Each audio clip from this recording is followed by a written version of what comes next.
आशा करता हूं आप सब बहुत अच्छे होंगे। मेरा नाम है सिद्धांत अग्निहोत्री, स्टडी ग्लोस पे आपका बहुत बहुत स्वागत है। दोस्तों आज हम इलेक्टोरल बॉन्ड की बात करेंगे, ठीक है। तो इलेक्टोरल बॉन्ड की बात करेंगे, इंपॉर्टेंट है जीएस पेपर 2 के हिसाब से, और इसका हमने क्रैश कोर्स निकाला है यूपीएससी प्रीलिम्स क्रैकर, तो आप इसको जरूर अवेल करें, आपको बहुत ज्यादा फायदा होगा।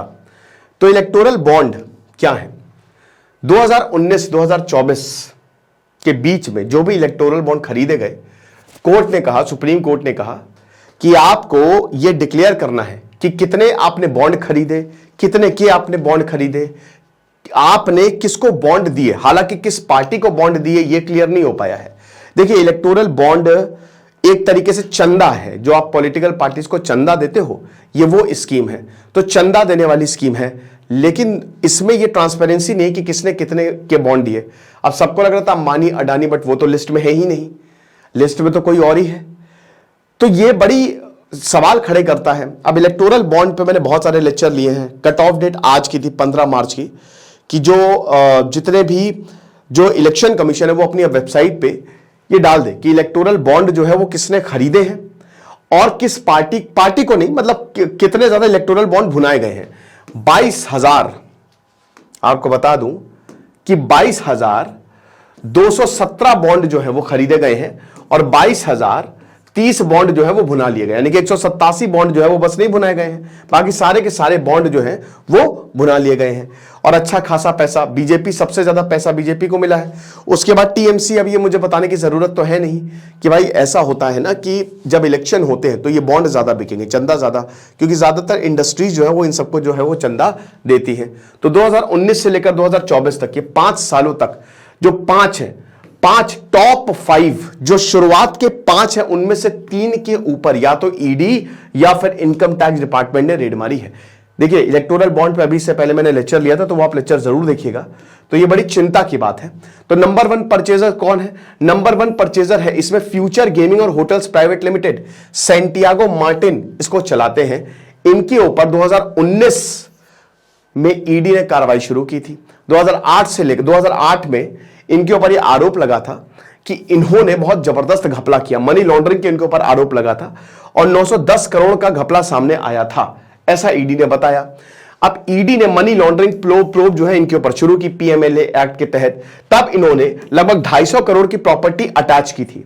इतने पैसे जो है, इतने की प्रॉपर्टी अटैच की थी, और उसके एक हफ्ते बाद ही हम ये देखते हैं कि इन्होंने 409 करोड़ की प्रॉपर्टी जो है, सॉरी एक हफ्ते बाद कह रहे हैं, 3 साल बाद 409 करोड़ की प्रॉपर्टी जो है वो अटैच की। अब जैसे ये हुआ, देखिए 2 अप्रैल 2022 को ये हुआ, 5 दिन बाद 7 अप्रैल को इन्होंने 100 करोड़ के इलेक्टोरल बॉन्ड्स खरीद लिए। तो आप देख रहे हैं ना क्रोनोलॉजी, क्या सीन है। तो ये चीज है। उसके बाद आगे देखते हैं।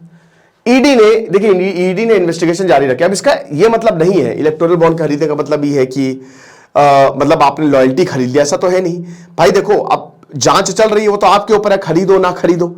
लेकिन यहां पे ईडी ने इन्वेस्टिगेशन जो है वो पीएमएलए के तहत इनिशिएट कर दिया है, और इसमें सीबीआई से लेकर हर कोई इसमें शामिल था। अब ये इन्होंने क्या किया, इन्होंने जो लॉटरी रेगुलेशन रूल्स हैं उसको मैनिपुलेट किया और सिक्किम सरकार को अच्छे तरीके से चीट किया, ये इनके ऊपर आरोप लगा है। और ऐसा बोला जाता है कि 910 करोड़ की घपलेबाजी की थी, इलीगल के 910 करोड़, तो अच्छा खासा अमाउंट है, आप समझ सकते हैं। तो ये इनके ऊपर आरोप लगा। अब देखिए, एक एक करके इनके ऊपर पर्दाफाश हुआ, क्योंकि आज इलेक्टोरल बॉन्ड किसने दिए हैं उसकी लिस्ट जो है वो सामने आ गई है। सेकंड लार्जेस्ट डोनर है Hyderabad based mega enterprises infrastructure, MEIL। उन्होंने भी बॉन्ड 1000 करोड़ के करीब खरीदे हैं 2019-2024 में।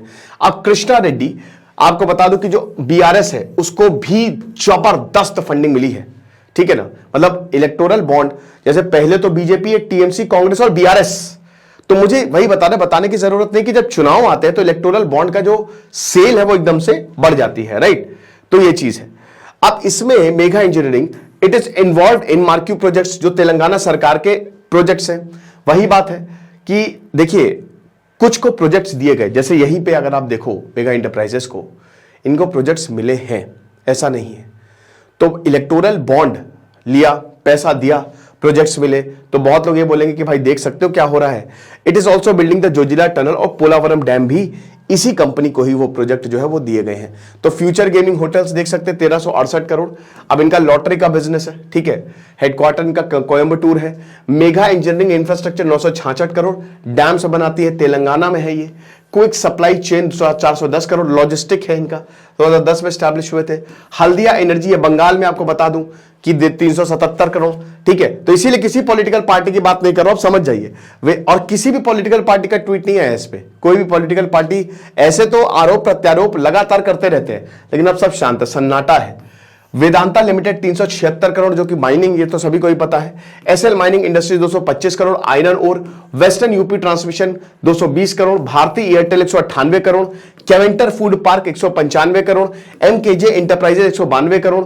तो पार्टी वाइज बीजेपी को सबसे ज्यादा, फिर टीएमसी को देख सकते हैं, बीजेपी को 6000 करोड़ और टीएमसी को 1609 करोड़, और इंडियन नेशनल कांग्रेस को और बीआरएस को भी अच्छा खासा चंदा मिला, और फिर बीजेटी है।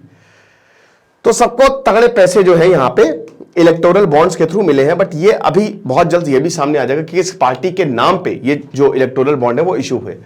अब इनकम टैक्स डिपार्टमेंट ने कंपनी के ऑफिस को रेड किया, तो यहां पे ईडी ने रेड मारी है, ठीक है। ये भी यही जो हम बता रहे हैं, 12 अप्रैल को एमआईईएल ने, जैसे कि अब क्रोनोलॉजी आप समझिए कि 2019 को इनकम टैक्स, यहां पे इनकम टैक्स डिपार्टमेंट आ गया, फिर उसके बाद ईडी ने रेड मारी। अब 12 अप्रैल को उसी साल इन्होंने 50 करोड़ के इलेक्टोरल बॉन्ड जो है वो खरीद लिए। पिछले साल सरकार ने $1 बिलियन जो proposed Chinese electric car maker BYD, electric BYD, China में BYD चलती है, बहुत बड़ी इलेक्ट्रिक मेकर कंपनी है ये, तो सरकार ने $1 बिलियन का रिजेक्ट कर दिया था कि भैया हम ये चाइनीज कार जो है मार्केट में नहीं आने देंगे। हैदराबाद बेस्ड पार्टनर MEIL ने उस समय इलेक्ट्रिक व्हीकल मैन्युफैक्चरिंग प्लांट लगा लिया। क्या बात है। तो इधर चाइना, देखिए आप देख सकते हैं कि चाइनीज कार को मार्केट में नहीं आने देंगे, बट MEIL ने बोला कि चाइना नहीं तो हम तो हैं, उन्होंने लगा लिया। अनिल अग्रवाल जो कि वेदांता ग्रुप, वो 5th लार्जेस्ट डोनर है, ठीक है। इन्होंने 376 करोड़ के बॉन्ड खरीदे। पहला ट्रांच जो है इन्होंने अप्रैल 2019 में खरीदा था, ठीक है। अब इनके ऊपर भी तो ईडी ने 2018 में एविडेंस दिखाया था कि जो वेदांता ग्रुप है वो ब्राइब, आप ये समझिए कि कुछ चाइनीज नेशनल्स को इन्होंने, मतलब यहां पे इन्होंने ब्राइबरी दी है, ठीक है ना, रूल्स को बेंड किया, तो इनके ऊपर रिश्वत देने का आरोप लगा, रूल्स को बेंड करने का आरोप लगा। तो ईडी से लेकर सीबीआई ने इनको नोटिस भेजे, करप्शन के उनके ऊपर जबरदस्त चार्जेस लगे 2022 में। ईडी ने मनी लॉन्ड्रिंग की इनके ऊपर भी प्रोब जो है वो शुरू की। 16 अप्रैल 2019 को इन्होंने 39 करोड़ के बॉन्ड खरीदे, वेदांता ग्रुप ने 39 करोड़ के बॉन्ड खरीदे। तो टॉप 5 में से 3, और ये तो खाली देखिए 350 लिस्ट है, मतलब जो एक्सेल शीट है 350 पन्नों की, उसमें ऐसी बहुत सारी कंपनियां हैं, छोटी मोटी कंपनियां भी हैं, कुछ कंपनी तो ऐसी है जिनका कुछ मिल ही नहीं रहा है, गूगल पे कोई इंफॉर्मेशन ही नहीं है, ठीक है।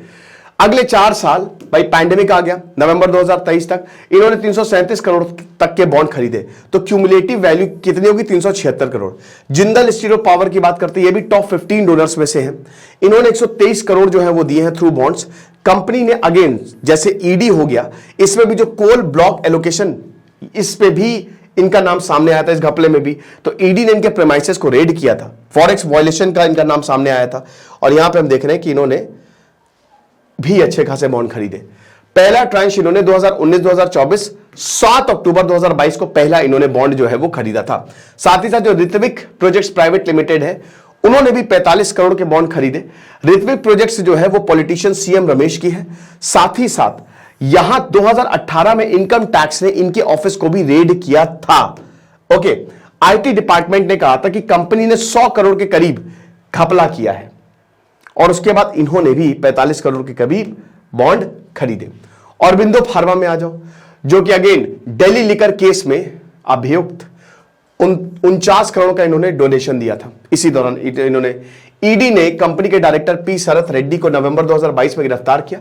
कंपनी ने डोनेशन लगभग 2.5 करोड़ के 2021 में किए, और majority of the electoral bond 2022 और 2023 में खरीदे गए हैं। रश्मि सीमेंट जो है, जिन्होंने 64 करोड़ पॉलिटिकल पार्टीज को डोनेट किया, वो भी ईडी स्कैनर के, that is also under ED scanner 2022 में। 13 जुलाई 2022 में ईडी ने अच्छी खासी सर्चेस की वेस्ट बंगाल में और भी जगह पे। रश्मि ग्रुप ऑफ कंपनी जो है उनको 74 करोड़ का लॉस हुआ था। अब यहां पे इन्होंने बोला कि भाई लॉस तो है, लेकिन इन्होंने जो फैक्ट्स हैं उनको गलत डिक्लेयर, मतलब गलत हुआ नहीं है लॉस, लेकिन उन्होंने जबरदस्ती दिखाया है, ठीक है ना, तो ये सारी चीजें, ताकि टैक्स को बचाया जा सके। मनी लॉन्ड्रिंग यही तो होती है, ब्लैक मनी है ना वो, टैक्स का बचाया हुआ पैसा। शिरडी साई इलेक्ट्रिकल सेम चीज, 40 करोड़ के बॉन्ड इन्होंने जनवरी में खरीदे और इनको भी आईटी डिपार्टमेंट ने रेड किया। तो ये आप लिस्ट देख रहे हो कि जिन्होंने इलेक्टोरल बॉन्ड, सबने नहीं, लेकिन हाँ कुछ कंपनीज, बड़ी बड़ी कंपनीज है जिन्होंने इलेक्टोरल बॉन्ड खरीदे और जिनके ऊपर ईडी और आईटी का शिकंजा जो है वो कसा। तो ये लेक्चर था। बाकी आपको क्या लगता है मुझे कमेंट बॉक्स में जरूर बताइएगा। Thank you so much.